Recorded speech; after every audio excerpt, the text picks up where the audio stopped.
Army, आपने कभी ये सोचा है कि हम जब भी अपने बीटीएस मेंबर्स को देखते हैं तो वो हमें हमेशा स्टेज पे चमकते हुए, हंसते हुए, मुस्कुराते हुए, आपस में ढेर सारी बातें करते हुए और पागलों की तरह नाचते गाते दिखाई देते हैं, यानी कि हमेशा खुश ही दिखाई देते हैं। उनका ये रूप देख के पूरी दुनिया की आर्मी का दिल खुश हो जाता है। लेकिन क्या आपने कभी सोचा है कि स्टेज पे दिखने वाली इस हंसी, इस खुशी और इस कामयाबी के पीछे इन सातों लड़कों की कितने सैक्रिफाइसेस, कितने हार्ट ब्रोकन मोमेंट्स और कितने ही ऐसे पल और कितने ही मेहनत, खून पसीना एक कर देने वाले मेहनत छुपे हुए हैं। एक ऐसी हार तोड़ मेहनत जिसके बारे में ना तो कोई जानता है, ना कोई बाहरी मीडिया इनसे रूबरू करती है। ऐसी कई सारी सैक्रिफाइसेस जो ये कभी नहीं बताते, पर इन्होंने किया है और ना ही कोई कभी ऐसा कर पाएगा। रात रात भर जाग कर 15-15 घंटे बिना रुके डांस रिहर्सल करना, पैरों में छालों और बदन दर्द के बावजूद कैमरों के सामने ऐसे मुस्कुराना मानो कुछ हुआ ही नहीं हो। ये है इन सातों लड़कों का असली संघर्ष। लेकिन अफसोस की बात देखिए, इसी चमकती हुई दुनिया के पीछे कुछ ऐसे लोग भी छिपे हैं जो इनके इस पाक रिश्ते और इस कड़ी मेहनत पे कीचड़ उछालने का कोई मौका नहीं छोड़ते। जी हाँ, आज इंटरनेट पे हेटर्स लगातार ये अफवाह फैलाते रहते हैं कि इन 7 भाइयों के बीच कोई असली रिश्ता नहीं। हेटर्स का दावा है कि इनकी ये दोस्ती, ये प्यार, ये बॉन्डिंग सिर्फ और सिर्फ कैमरे के आगे और स्टेज पे दिखाने के लिए है, बनावटी है और कैमरे बंद होते ही इनके बीच का रिश्ता बिल्कुल ख़त्म हो जाता है। हेटर्स कहते हैं कि ये सिर्फ एक बिजनेस है। लेकिन आज के इस वीडियो में मैं आपको इन सातों लड़कों की ज़िंदगी के उस रूप से रूबरू कराने जा रही हूँ जो साबित कर देगा कि हेटर्स भले ही इनके बारे में कुछ भी बोल दें, कोई भी घटिया अफवाह उड़ा दे, लेकिन ये 7 लड़के हर जगह, हर मोड़ पे एक दूसरे का इस तरह ख्याल रखते हैं जैसे कोई सगा भाई भी ना रख पाए। ये लोग कैमरे के पीछे भी एक दूसरे के लिए जान देते हैं। तो और साथ ही इनके कई ऐसे सैक्रिफाइसेस, कई ऐसे बात जो शायद ही किसी को पता हो, वो हम आपको बताने वाले हैं।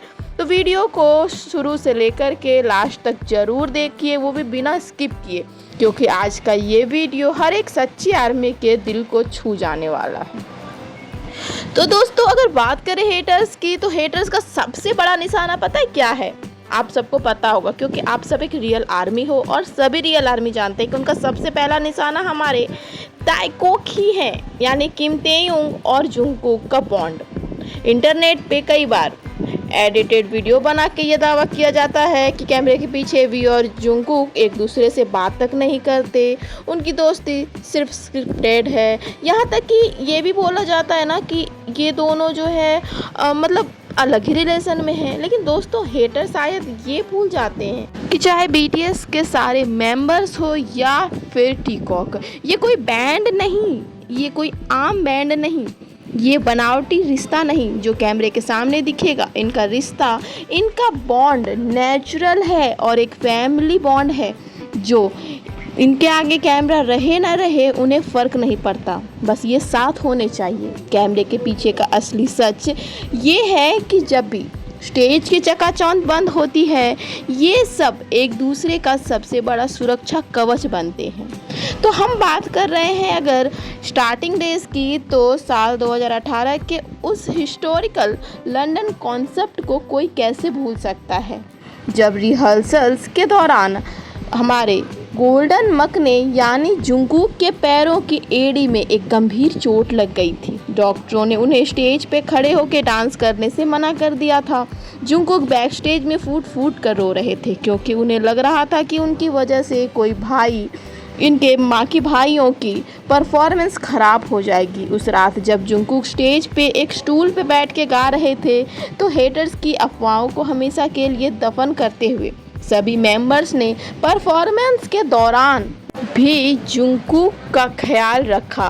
और अगर आप उस कॉन्सर्ट की असली फुटेज देखेंगे तो आप ये देखेंगे कि बीटीएस के सभी मेंबर स्टेज पे डांस कर रहे थे और वो हर 2 मिनट बाद मुड़ के जुंगकोक की तरफ ज़रूर देखते थे कि वो ठीक तो है। और यहाँ तक कि खासकर हमारे किम टेयुंग और जिमिन, वो हर गाने के बाद दौड़ के जुंगकोक के पास जाते थे। और जब एंटमैन गाने के दौरान जुंगकोक अपनी बेबसी पे स्टेज पर ही रोने लगे तो वी ने तुरंत अपनी पूरी कोरियोग्राफी छोड़ी और वो जुंगकोक के पास गए, उनके आंसू पोंछे और उन्हें हंसाने की कोशिश की। हेटर्स चाहे जो कहें, लेकिन ये केयर, ये फिक्र 100% रियल है। कैमरों के पीछे का ये जो रियल लव है ना, ये प्रूव करता है कि वो सिर्फ एक ग्रुप नहीं बल्कि एक दूसरे की जान है। ये रिश्ता बनावटी नहीं बल्कि असली है। हेटर्स जो कहते हैं कि कैमरे के पीछे इनकी दोस्ती खत्म हो जाती है, उन्हें बीटीएस की बर्न द स्टेज डॉक्यूमेंट्री का वो सच जरूर देखना चाहिए जिसने पूरी दुनिया को रुला दिया था। जी हाँ, चिली कॉन्सर्ट के दौरान हमारे जुंगकोक की तबीयत इतनी ख़राब हो गई थी कि वो स्टेज के पीछे आते ही फर्श पे बेहोश होके गिर पड़े थे, क्योंकि वहाँ पे उस कॉन्सर्ट के दौरान बहुत ज़्यादा उमस और ऑक्सीजन की कमी थी और उनकी तबीयत बहुत ज़्यादा अचानक से ख़राब हो गई थी। हालांकि सारे मेंबर्स ही उस ऑक्सीजन की कमी के वजह से परेशान थे, पर हमारे गोल्डन मकने यानी जुंगकोक तो बेहोश होकर गिर ही पड़े और उन्हें तुरंत ऑक्सीजन मास्क लगाया गया था। उस टाइम कैमरे के पीछे जो भी हुआ और उस वक्त कैमरे छुपे हुए थे, कोई मीडिया सामने नहीं थी, लेकिन बाकी मेंबर्स के चेहरे पे जो खौफ और फिक्र थी वो पूरी तरह असली थी। हमारे जो लीडर है यानी आरएम नैमजोन खुद गहरे तनाव में आ गए थे। जे होप की आंखों में आंसू थे।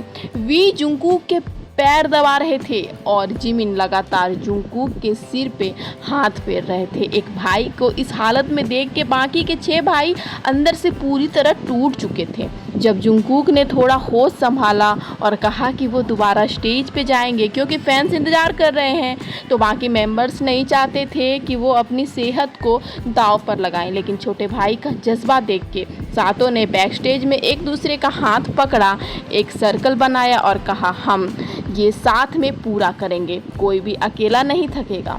कैमरे के पीछे की ये फिक्र और ये भाईचारा साबित करता है कि इनका रिश्ता किसी बिजनेस या दिखावे से कई ऊपर है। बीटीएस की हिस्ट्री का एक और सच जो उनकी फिक्र को दिखाता है वो है जिमिन की सेहत को लेकर बाकी मेंबर्स का लगातार सतर्क रहना। कई कॉन्सर्ट के दौरान जिमिन की मांसपेशियों में इतना भयानक दर्द और खिंचाव हुआ है कि वो बैक स्टेज में दर्द से कर्राते हुए पाए गए हैं। डॉक्टरों ने उन्हें इंजेक्शन तक दिए ताकि वो स्टेज पे खड़े हो सके।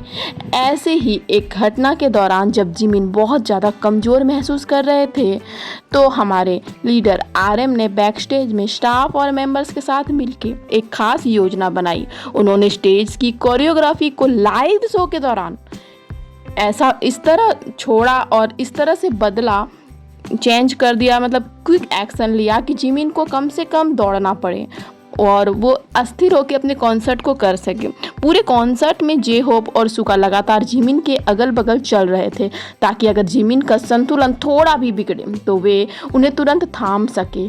के-पॉप इंडस्ट्री में कोई भी ग्रुप लाइव कॉन्सर्ट के बीच अपनी कोरियोग्राफी थोड़ा सा भी बदलने का रिस्क नहीं लेता, क्योंकि इससे शो खराब हो सकता है। लेकिन बीटीएस के लिए उनके भाइयों की जान और उनकी सुरक्षा शो से कई बढ़ के है।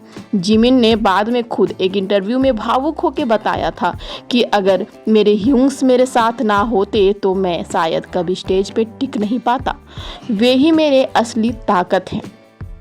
दोस्तों, सुगा यानी मिन योंगी की कहानी तो हम सब जानते हैं। ट्रेनिंग के दिनों में ही एक एक्सीडेंट के वजह से उनके बाएं कंधे में गंभीर चोट लगी थी, जिसका दर्द उन्हें लगभग 8 से 9 सालों तक रहा था और उन्होंने छुपा कर रखा था। उस भारी दर्द में भी वो डांस करते रहे और साल 2020 में जब उनका दर्द असहनीय हो गया तो उन्हें एक मेजर सर्जरी करानी पड़ी, जिसके कारण वो कई महीनों तक बीटीएस के प्रमोशन से दूर रहे। लेकिन क्या आप जानते हैं कि सर्जरी से पहले जब भी सुगा का कंधा कॉन्सर्ट के बीच में जाम हो जाता था तो बाकी मेंबर्स बिना कैमरों को पता चले कैसे उनकी मदद करते थे। जिन जो सबसे बड़े भाई हैं वो एयरपोर्ट या ट्रेवल के दौरान सुगा का भारी सामान खुद उठा लेते थे ताकि सुगा के बाएं कंधे पे कोई दबाव ना पड़े। कॉन्सर्ट के दौरान जब भी सातों मेंबर्स एक दूसरे का हाथ पकड़ के आर्मी को झुक के वो यानी प्रणाम करना होता था तो वो सुगा के बराबर में खड़े होने वाले मेंबर, चाहे वो जे होप हो या आरएम, वो कभी भी सुगा का बायां हाथ जोर से नहीं खींचते थे। वे बहुत ही धीरे से सुगा की कलाई थामते थे ताकि उनके कंधे में झटका ना लगे। ये वो छोटी छोटी फिक्र है आर्मी जो कोई मैनेजर या कंपनी उन्हें नहीं सिखाता, ये फिक्र उनके दिलों से निकलती है। तो आर्मी आज के इस हमारे वीडियो से हमें ये समझना चाहिए कि इंटरनेट पे उड़ने वाली इनकी नकली कहानियों से कई ज़्यादा खूबसूरत और ताकतवर बीटीएस का ये असली सच है। इन सातों भाइयों को एक दूसरे की जो फिक्र रहती है वो किसी भी फिल्म या ड्रामा से बढ़कर है। ये सिर्फ दोस्त या कलीग्स नहीं है, वो एक ऐसा परिवार है जिसे दुनिया की कोई भी ताकत अलग नहीं कर सकती। एक सच्ची आर्मी होने के नाते हमें उनके इसी असली बॉन्ड, उनके इस कड़े संघर्ष और उनकी गरिमा को हमेशा सम्मान करना चाहिए। तो आर्मी जल्दी से बताइए आपको क्या लगता है, बीटीएस का कौन सा इमोशनल मोमेंट आपके दिल के सबसे करीब है और क्या आपको भी ऐसा लगता है कि यह रिश्ता बनावटी हो सकता है? जल्दी से कमेंट सेक्शन में जाके अपनी राय दीजिए और अपने सातों अनमोल सितारों के लिए BTS is 7 फॉरएवर लिखना बिल्कुल मत भूलना। अगर आपको ये असली और भावुक वीडियो पसंद आया हो तो इसे अपने सभी आर्मी दोस्तों के साथ शेयर करें, वीडियो को लाइक करें और चैनल पे नए हैं तो सब्सक्राइब करके बेल आइकन जरूर दबा दें ताकि आने वाले वीडियोस के नोटिफिकेशन आपको मिले सबसे पहले। हम मिलते हैं आपसे अगले एक और सच्चे और प्रेरणादायक वीडियो में। तब तक के लिए purple you, bye bye army, बुरा है।